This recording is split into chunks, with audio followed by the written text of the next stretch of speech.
히브리서 11장 4절 우리 한번 같이 읽겠습니다. 시작. 믿음으로 아벨은 가인보다 더 나은 제사를 하나님께 드림으로 의로운 자라 하시는 증거를 얻었으니 하나님이 그 예물에 대하여 증언하심이라. 그가 죽었으나 그 믿음으로써 지금도 말하느니라. 아멘. 그리고 이제 지난주부터 온전한 헌신 시리즈를 잠시 우리 중단하고 이제 히브리서 11장 믿음의 증인들의 믿음의 그 내용들을 함께 이제 살펴보고 있습니다. 자, 오늘은 이제 아벨의 두 번째 시간입니다. 첫 번째는 이제 지난주에 말씀드렸을 때 아벨이 드린 믿음의 제사는 이제 철저히 하나님의 계시에 순종함으로 나온 것이다. 가인은 자기 생각대로 자기 임의대로 하나님 앞에 드렸지만 아벨은 철저하게 아담과 하와로부터 받은 그 죄사함의 원리를 가지고 하나님이 받으시는 예배의 원리를 가지고 그 계시에 순종함으로써 그렇게 예배를 드렸고요. 그 믿음은 이제 그냥 어떤 지식적인 믿음, 머리로만 아는 믿음이 아니라 사랑으로 역사하는 믿음 가운데 가장 좋은 것으로 희생하여 드린 제사임을 그렇게 알게 됐습니다.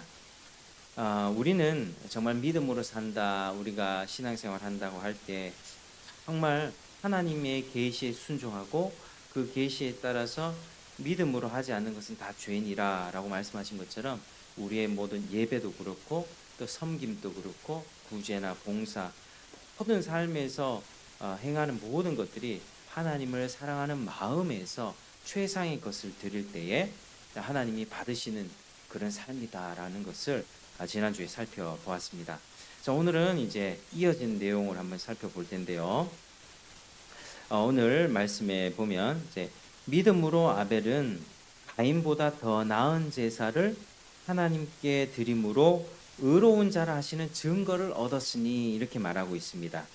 그러니까 영어 성경에 보면요, 이제 by which he obtained witness 이렇게 되어 있습니다.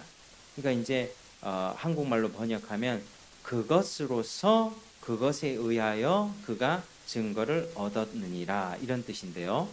그러니까 여기서 이제 그것은 믿음을 가르치는지 아니면 더 나은 제사를 가리키는지 의견이 좀 갈립니다.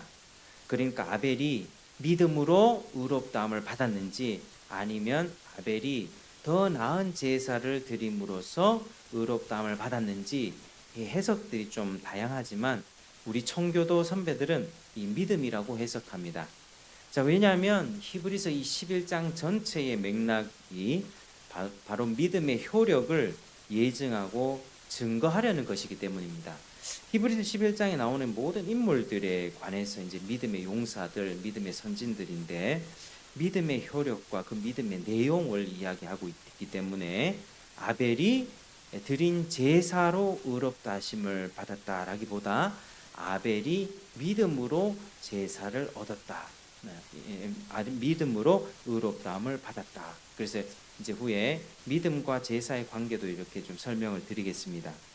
그래서 그리스도의 한 번의 제사가 그리스도의 완전한 한 번의 제사가 하나님 앞에 의로운 자로 여기심을 받게 만들었고 그리스도인은 그 그리스도가 드린 완전한 제사 그것으로 인하여서 그 증거를 마음에 얻는 것은 오직 믿음으로 말미암습니다. 그러니까 아벨이 아무리 나은 제사를 드렸다고 해도 그 제사로 인해서 믿음으로 그 의롭다함을 얻은 게 아니라 바로 그리스도의 완전한 제사로 인해서 그가 하나님 앞에 의로운 자로 여기심을 받았죠. 우리 그리스도인은 그 증거를 마음에 얻게 되는데 그게 믿음으로 된다는 것입니다. 믿음으로. 또 사무엘상 2장 30절에는 이렇게 말씀합니다. 나를 존중히 여기는 자를 내가 존중히 여기고 나를 멸시하는 자를 내가 경멸하리라. 하나님이 이제 엘리 집안의 대제사장 그 당시에 타락했던 그 엘리와 그 아들 홈니와 비느하스 그 제사장 가문의 타락을 보면서 하나님께서 굉장히 인격적으로 대하겠다. 너희가 나를 존중히 여기면 내가 너희를 존중히 여기겠고 나를 멸시하는 자에게는 내가 경멸하리라. 너희가 나를 멸시했기 때문에 나도 너희에게 벌을 내리리라. 이런 말씀입니다. 그러니까 하나님은 인격적인 하나님임을 알 수가 있죠. 하나님 눈에 보이시지 않고 뭐 우리에게 직접 귀로나 뭐 꿈으로나 환상으로나 이렇게 말씀하시지 않습니다. 통상적으로 말씀을 통해서 설교를 통해서 이 기록된 말씀을 통해서 그렇게 말씀을 하시는데요. 하나님이 우리가 하나님 눈에 보이지 않는다고 하나님을 멸시하고 하나님 뜻을 순종하지 않는다면 하나님 또 우리를 멸시하겠다 이런 말씀입니다. 그러니까 하나님께서는 절대로 사람에게 빚을 지시는 분이 아닙니다. 먼저 하나님께서는 사람에게 축복의 약속을 먼저 주십니다. 아무런 자격과 조건이 없는 사람들에게 축복의 약속 주시고 그리고 그 축복의 약속을 지키는 자에게는 반드시 그 복을 주신다고 또 약속하셨습니다. 그러니까 하나님은 이렇게 인격적인 하나님이라고 해서 사람과 동등하게 우리는 사람과의 관계에서 내가 밥을 한 두세 번 사면 그 사람이 한 번 사고 또 이 사람이 하면 또 한 번 하면 이렇게 인간관계를 하지만 시작 뭐 서로의 상호 관계가 있지만 이 사람의 상호 관계와는 전혀 다릅니다. 하나님은 철저하게 아무런 자격과 조건이 되지 않는 사람들을 향해서 먼저 약속을 하시고 순종하는 자에게는 반드시 복을 주신다. 하나님의 말씀을 지키면 하나님이 반드시 보상해 주시는 것입니다. 그게 신앙생활 하면서 순종에 따른 축복입니다. 그래서 우리가 예수님을 잘 믿고 그 말씀에 따라 순종하면 신앙생활 하면서도 복을 많이 받고요.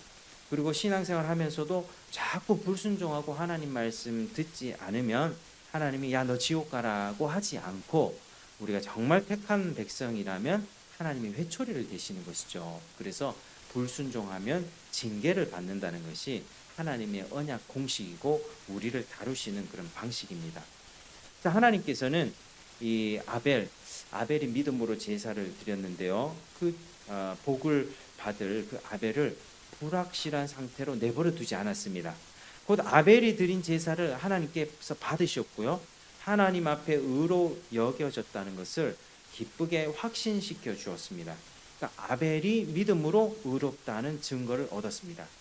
자, 4절에 증거를 얻었느니라 4절에 증거를 얻었으니라고 하는 말과 2절에 보시면 선진들이 이로써 증거를 얻었느니라 구약의 인물들 구약의 많은 선배들이 신앙의 위인들이 증거를 얻었다라고 하는 표현이 똑같습니다.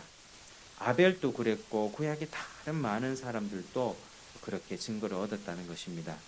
자, 의로운 자라 하시는 증거를 얻었다라고 하는 이 구절은 지금 우리를 가르치고 위로하기 위해서 기록되었습니다. 자, 이 구절을 통해서 우리는 무엇을 배웁니까? 하나님께서는 순종하며 믿음을 가진 자녀들로 하여금 자기들을 향하신 하나님의 생각이 무엇인지 알게 하시기를 기뻐하신다는 사실입니다. 의롭다 하심을 받기에 합당한 믿음을 그리스도 안에서 가지면 그 믿음은 그리스도인을 움직여 하나님의 훈계에 따라 행하게 하고 또 하나님께서는 그런 믿음을 소유한 자에게 확신을 허락하십니다. 자, 그때 우리는 하나님의 말씀과 성령을 통해서 우리의 인격도 그렇고요. 우리의 섬김도 하나님 앞에 연락되었다는 증거를 얻게 됩니다. 이 아벨이 그렇게 하나님으로부터 외적인 인증을 받았습니다. 자, 오늘날 그리스도인의 경우에는 이 양심의 내적인 인증을 받습니다. 성령께서 그 양심의 내적 인증에다가 확증을 더하여 주십니다. 로마서 8장 16절에 성령이 친히 우리의 영과 더불어 우리가 하나님의 자녀인 것을 증언하시나니 이렇게 말씀합니다. 성령이 우리에게 하나님의 자녀야, 하나님의 자녀라는 것을 증언하신다. 이 내적인 확신이죠. 그러니까 하나님께서 선물로 주신 믿음으로 드린 제사로 인해서 그 믿음 자체가 더욱 확신을 얻게 되는 이 신앙생활의 선순환을 말하는 것입니다. 하나님이 그 예물에 대하여 증언하심이라 이렇게 말씀을 하시는데요. 우리 창세기 4장 4절에는 여호와께서 아벨과 그의 제물을 받으셨으나 아벨과 그의 제물을 말씀하시면서 이렇게 아벨을 먼저 받으시고 아벨이 드린 제물도 받으셨다는 것을 분명히 말씀합니다. 그러니까 그 제물 자체는 두 번째 요소인 거죠. 아벨이 어떤 사람이었는가? 아벨이 참된 믿음을 가진 사람이었다. 그 사람을 하나님이 먼저 연락하셨다라는 사실을 알 수 있습니다. 실제로 이제 창세기 4장에서는 하나님이 아벨의 제사를 어떻게 받았는가 우리가 뭐 나오지 않아서 정확하게 알 수는 없지만 뭐 구약의 다른 제사에서 보면 뭐 엘리야 같은 경우에 하늘에서 불이 떨어지기도 하고 뭐 하나님께서 그 번제의 향을 향기롭게 받으시는 그런 장면들이 나오는데 아마 하늘에서 불이 떨어지지 않았을까라고 또 유추는 해볼 수 있습니다. 아벨의 제사를 받으셨다는 것을 나와 있지는 않지만 그냥 그렇게 생각을 해봅니다. 그래서 하나님께서는 아벨을 먼저 받으시고 그의 믿음으로 드린 제물까지 함께 연락하셨다. 이 부분을 우리 존 오웬이라고 하는 청교도는 이렇게 해석하고 설명하고 있습니다. 제가 한번 읽어드리겠습니다. 여호와께서 그 제물을 인정하심으로써 그의 사람됨을 받으셨음을 증거하셨다. 그러니까 그 제물을 받는 그것을 통해서 그 제물을 드린 사람이 의롭다 하심을 하나님이 이제 증거하셨다는 것입니다. 곧 여호와께서 그를 의로운 자라 판단하시고 평가하시고 헤아리셨다는 것을 증거하신 것이다. 왜냐하면 그런 경우가 아니라면 하나님께서는 그 누구도 받지 않으시기 때문이다. 하나님께서 받으시거나 인정하시는 자가 누구이든지 간에 하나님은 그 사람을 의롭다고 증거하신다. 곧 그런 사람은 하나님으로부터 의롭다 하심을 받되 순전히 하나님의 값없는 은혜로 그렇게 여기심을 받았다. 아벨은 제물에 앞서서 믿음으로 의롭다함을 받았다. 그가 의롭게 되었다는 말이 아니라 또한 그의 제사로 의롭다 하심을 받은 것도 아니라 그 제사를 드림으로 말미암아 그 믿음을 증거한 것이다. 그리고 하나님은 그 순종의 행위를 인정하시고 그를 의롭다 하신 것이다. 아브라함이 행함으로 의롭다함을 받은 것과 같은 이치다. 우리가 아브라함의 믿음을 이야기할 때 야고보서에서는 그의 행함을 강조하죠. 아브라함이 믿음으로 의롭다함을 받았는데 야고보서에서는 아브라함의 행함으로 의롭다함을 받지 않았느냐? 영혼 없는 몸이 죽은 것 같이 행함이 없는 믿음이 죽은 것이 아니냐라고 이야기하면서 아브라함의 그 행함은 믿음에서 참된 믿음에서 나온 것이고 참된 믿음에서 나온 그 행함으로 의롭다함을 받았다. 이렇게 인정이 되는 것입니다. 그래서 우리의 순종의 행위가 하나님께 연락되려면 먼저 우리의 존재와 인격이 의롭다함을 받아야 한다. 왜냐하면 하나님께서 우리의 순종의 행위를 기쁘게 받으심으로써 우리가 의로운 자임을 증거하시기 때문이다. 이렇게 말씀하고 있습니다. 그러니까 이 존 오웬의 글을 통해서 우리가 알 수 있는 것은 믿음과 믿음에서 나오는 모든 그런 행위들을 그런 관계에 관한 탁월한 통찰력을 알 수 있습니다. 그러니까 우리가 이제 교회를 이렇게 신앙생활하면 겉으로 봤을 때는 어떤 사람이 일을 되게 많이 할 수 있습니다. 정말 일을 많이 하고 열심히 수고하고 섬길 수 있는데 그런데 그 사람의 마음이 어떤 마음으로 섬기는가 그게 더 중요합니다. 정말 참된 믿음으로 하나님을 사랑하는 마음으로 섬기고 있는가 아니면은 정말 억지로 막 다른 사람들 정죄하면서 비판하면서 저 사람 저렇게 안 하는데 어떻게 보면 좀 마르다와 같은 마음일 수 있겠죠. 혼자 분주하고 막 바삐 일을 하는데 저 사람은 왜 일을 안 하느냐. 그런데 교회를 누군가는 해야 될 것 같고 일 해놓고 누군가가 알아주지 않으면 막 짜증이 나기도 하는 어떤 그런 일들이 우리 가운데 있을 수 있습니다. 그런데 하나님이 어떤 사람의 행위를 받으시는가?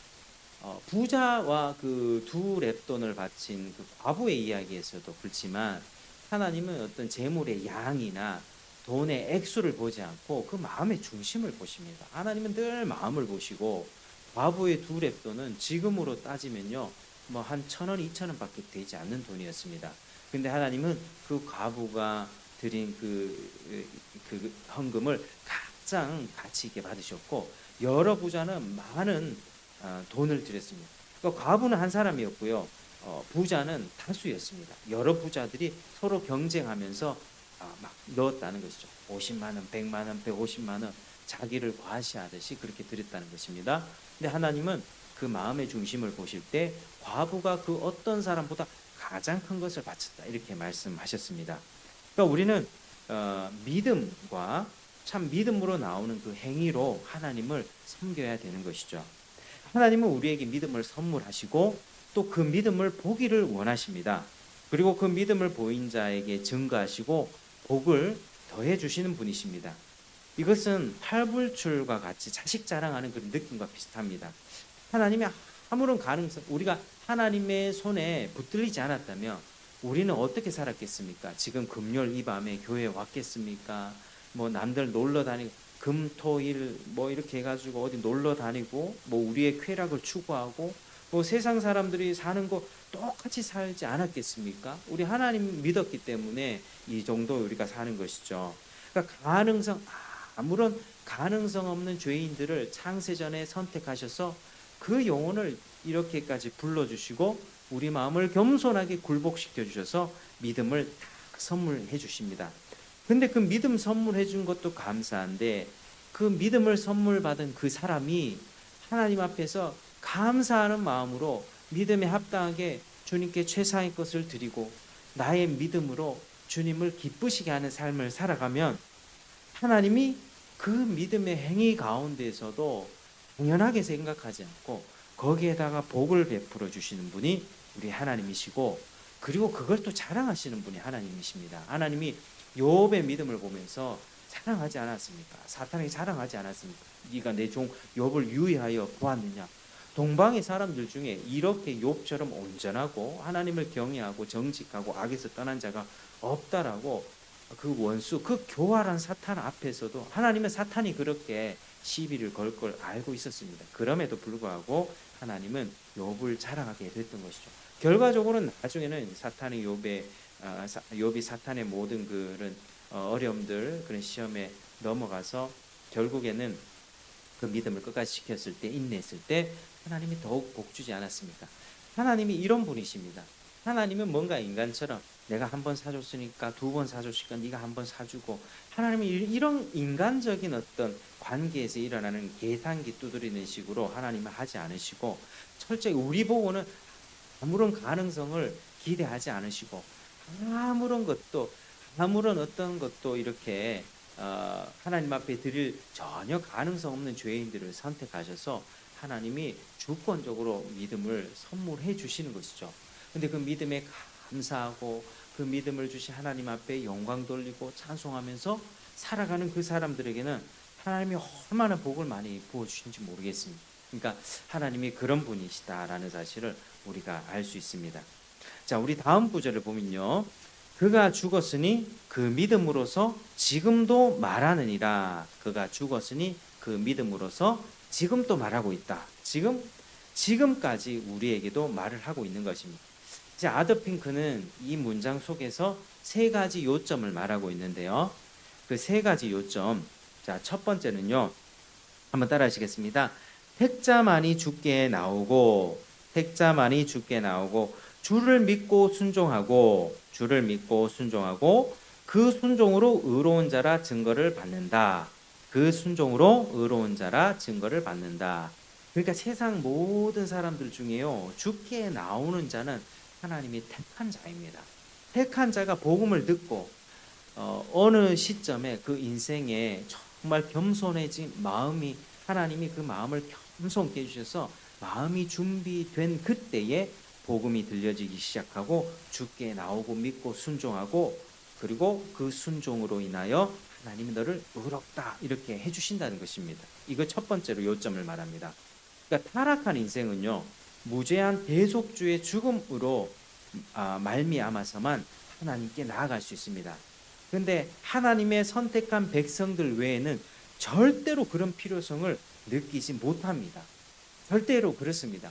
복음을 아무리 전해도요.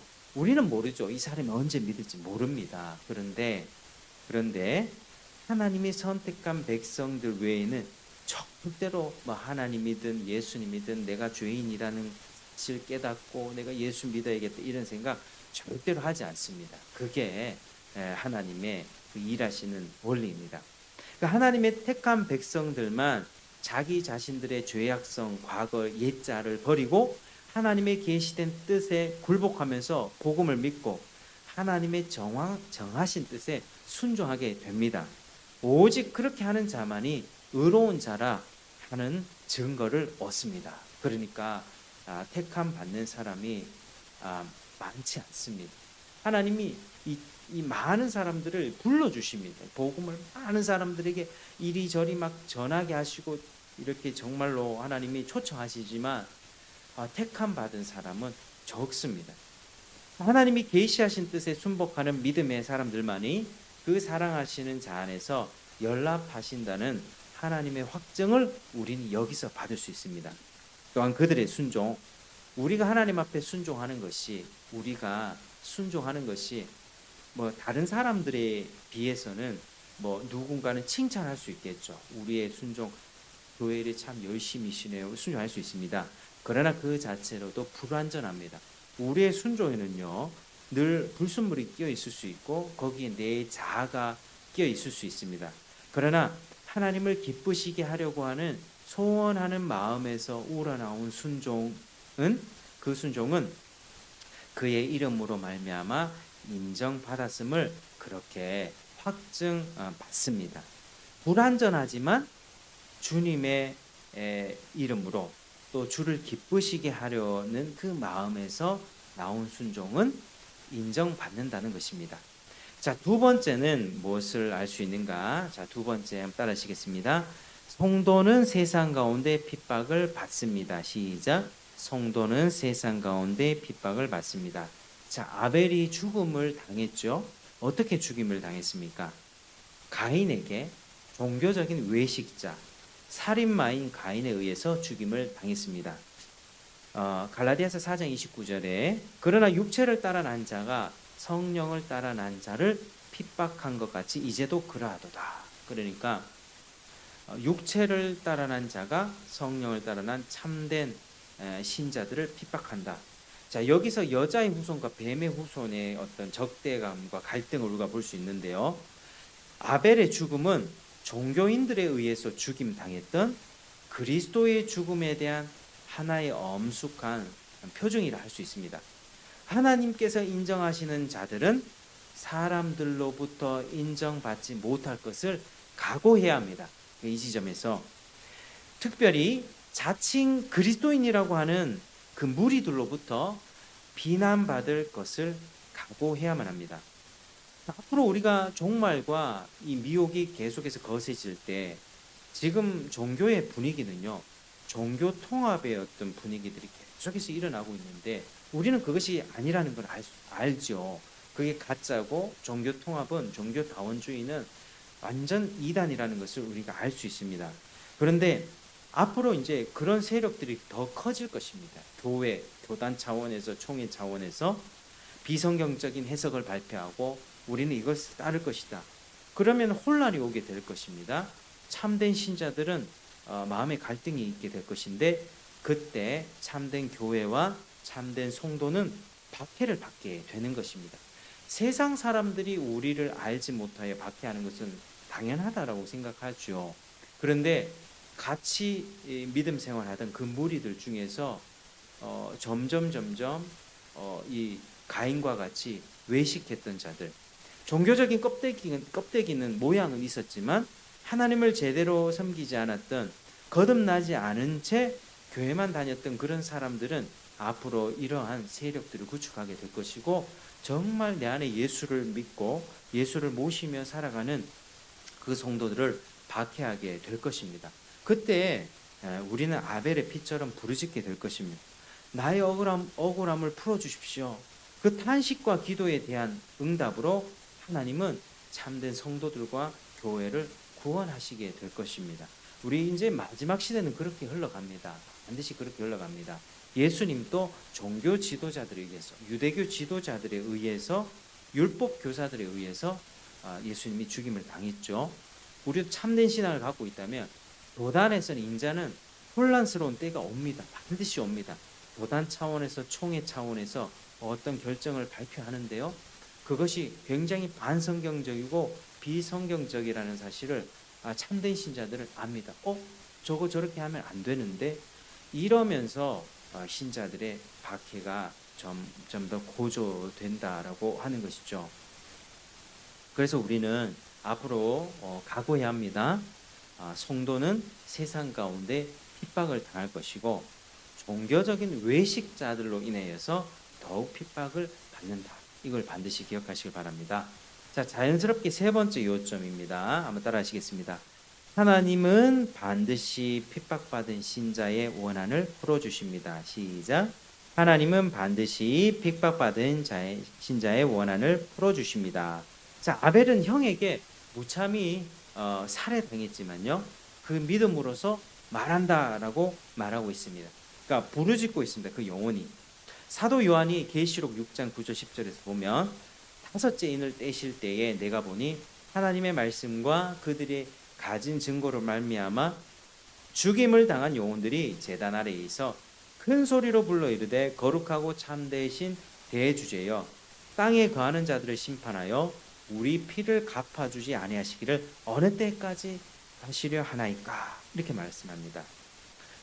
주님의 이름으로 죽임을 당했던 영혼들이 거룩하고 참되신 대주제여, 땅에 거하는 자들, 악인들을 심판하셔서 우리 피를 갚아주십시오. 언제까지 우리를 이렇게 가만히 내버려 두실 것입니까? 탄원하는 기도입니다. 그래서 이 아벨은요, 경건한 자가 받는 핍박과 고난의 모형이라 할 수 있습니다. 또 하나님의 때가 되어서 이 말씀은 하나님이 신자들의 원수들에게 확실한 복수를 할 것이라는 사실에 대한 보증이죠. 그래서 하나님은 땅에 거하는 그의 백성이나 과부가 원한을 풀어달라는 어떤 탄원처럼 안에 있는 그 백성들의 부르짖음을 듣고 구원을 행하시는 분이십니다. 하나님이 그런 부르짖음을 듣고 출애굽 역사를 일으키신 것과 같은 이치이죠. 자, 오늘 우리가 이 아벨의 믿음 두 번째를 살펴보면서 그 믿음에 관해서 우리가 좀 배웠습니다. 자, 우리가 알아야 될 것은요, 우리가 신앙생활 하면서 저는 참 중요하게 여기는 점이, 우리의 믿음이 정말 참으로 거듭났는가 거듭나지 않았는가, 이 부분을 정말 우리는 잘 점검해야만 합니다. 예전에 이제 우리 개혁교회에서 그 이제 실수했던 부분들 중에 하나가 세례 중생론이라고 하는 건데, 유아 세례 받은 아이들은 자동적으로 거듭났다라고 생각했던 것이죠. 그 절대 그렇지 않습니다. 세례 준다고 그게 자동적으로 거듭나는 게 아니라, 아이를 왜 세례 줍니까? 하나님의 언약의 약속의 풍성함을 그 약속을 믿고 주는 것입니다. 그거는 부모의 신앙을 가지고 주는 것이 아니라, 부모가 신앙이 있고 믿음이 있다면 하나님이 이 부모의 신앙으로 인해 태어나는 그 자녀에게도 그 신앙의 유산을 하나님께서 그 언약의 축복을 흘려보낼 것이라는 그 약속을 이미 구약시대의 할례를 통해서, 이삭도 그랬고 이스마엘도 아브라함의 집에 있으면서 할례를 받았죠. 이스마엘도 믿지는 않았지만, 믿는 자, 참된 신자는 아니었습니다. 그러나 언약적 축복 안에 거했던 사람입니다. 할례를 받았고 하나님의 말씀대로 이렇게 가르침을 받았던 사람이죠. 그러나 그는 끝끝내 하나님께 참되게 돌아오지 못했고 자기 길을 가게 됐던 것입니다. 그런 것처럼 하나님의 언약의 풍성함 때문에 자녀를 낳으면, 신자의 자녀를 낳으면 그 자녀에게 세례를 베푸는 것이고, 세례를 베풀면 그 자녀가 자동적으로 거듭나는 것이 아니라, 이 부모는 끊임없이 가르치고 말씀으로 지도하고, 네가 하나님 앞에 죄인이라는 사실, 네가 지금 하는 행동이 하나님 앞에 심판받아 지옥 갈 죄, 지옥 가기에 충분한 죄인이라는 사실을 우리 아이들에게 지속적으로 가르치고, 그래, 하나님은 너를 사랑하시기에 너는 예수 그리스도를 믿고 구원을 받을 수 있는 것이다. 하나님은 너를 사랑하신다. 이 율법의 어떤 이제 하나님의 심판과 그리고 복음의 좋은 소식을 계속해서 때마다 시마다 전하면서 그 아이들이 스스로 신앙을 가질 수 있도록 도와줘야 되는 것이죠. 그게 맞는 방향입니다. 그런데 그러한 실수처럼 누군가가 이렇게 교회를 나오기 시작하고 뭐 어떤 이유로 교회에 발을 들이기 시작합니다. 그 사람이 교회 1년, 2년 오래 다닙니다. 그런데 이렇게 안타깝지만 애석하게도 교회 안에 참된 복음을 제대로 잘 들어보지 못하고 거듭나지 않은 사람들이 많이 있다라고 하는 사실이 우리는 굉장히 불편한 진실입니다. 그래서 정말 내 믿음이 하나님으로부터 온 참된 믿음인지, 그리고 그 믿음이 참된 제사나 순종의 행위로 드러나는지, 그렇게 나는 의롭다 여김을 받았는가를 먼저 점검하는 것입니다. 그리고 우리 신앙생활의 여정 속에서 계속적으로 하나님 앞에 의롭다함을 확신하면서 이신칭이라고 하는 그 은혜를 붙들며 살아가는지 우리는 돌아봐야만 합니다. 예수님을 처음 믿을 때만 의롭다함을 받고 그 이후에는 내 힘으로 사는 것이 아니라 우리는 넘어졌을 때 또 하나님의 의를 붙잡습니다. 예수 그리스도의 의를 또 붙잡습니다. 그러니까 이 칭의라고 하는 것은 한 번으로 끝나는 것이 아니라 우리 안에 역동적으로 살아 움직이면서 항상 우리는 예수님의 복음의 의, 예수님의 십자가의 의를 붙들면서 우리 날마다 새롭게 하면서 살아가야 되는 것이죠. 그리고 그 믿음을 가진 자는 땅에서 반드시 박해를 받게 되어 있습니다. 믿는다고 하는 자들의 무리 가운데서 더욱 핍박을 받게 된다는 사실을 우리는 잊지 말아야 되는 것이죠.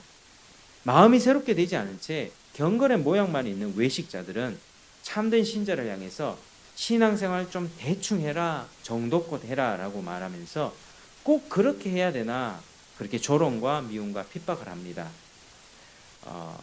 가인처럼 자기 의로 하나님 앞에 받아들여지지 못한 것에 대한 분노와 원한으로 참신자를 핍박하는 일들이 벌어지게 되는 것이죠. 그래서 우리는 오늘 이런 본문들을 살펴보면서 또 앞으로 더 그렇게 될 것이라는 사실을 기억하면서 이제 우리는 영원히 인내할 수 있는 은혜를 구해야만 합니다. 그리고 하나님은 오래지 않아서 의인에게 상 주시며 악인을 징벌하실 수 있는 그 은혜, 그걸 알 수 있는 그 은혜, 오래 참음의 성품을 우리에게 달라고 우리가 간구하며 기도해야 합니다. 그렇게 우리는 믿음으로 살아가야만 합니다. 아벨은 그렇게 믿음으로 살다가 죽임을 당했지만 우리는 지금 살아 있습니다. 우리는 믿음으로 그렇게 아벨처럼 믿음으로 인내하며 살아가야 되는 것입니다. 그게 참된 믿음의 신앙생활입니다.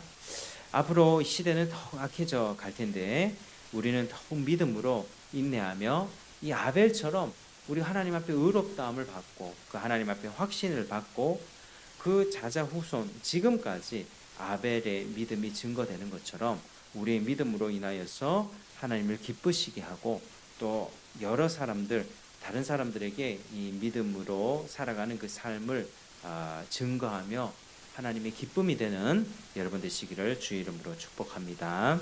함께 기도하겠습니다.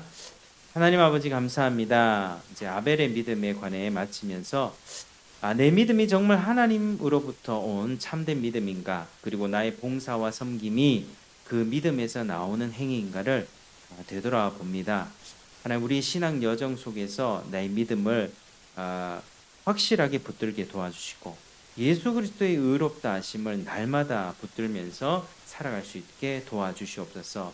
그리고 또 우리 안에 어떤 박해와 조롱과 어려움이 있다 할지라도 끝까지 주님을 쫓게 도와주시고 또 의롭다는 증거를 이 세상 가운데 보이며 살아갈 수 있도록 우리에게 복을 내려 주시옵소서. 감사하며 예수님 이름으로 기도드립니다. 아멘.